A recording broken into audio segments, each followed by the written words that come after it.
the one question which I had in mind, at least in India, Dr. Roy Chowdhury, till 2 weeks back, everything seemed so well.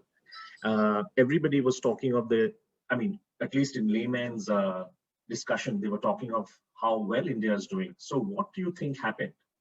Is it a variant? And yes, we are going to cover some of it during the conversation. It was was it a variant? Was it just us? Just very quick thoughts on that, please.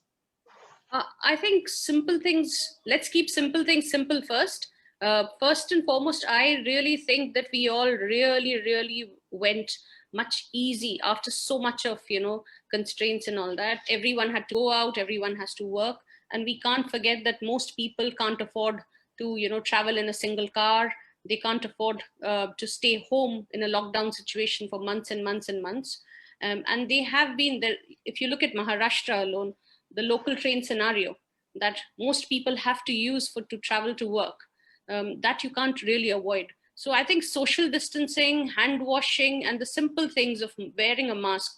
Out of 10 people that'll be wearing a mask, I can right now, without a shadow of a doubt, say that there'll be 2 or 3 who will actually be wearing the mask the way it needs to be worn. Vikramjit will agree with me that most of us who worked in really high level, high load COVID scenarios, the only reason we are still safe to date, I personally think, is my mask that has saved me, and washing my hands and keeping myself clear rather than talk big.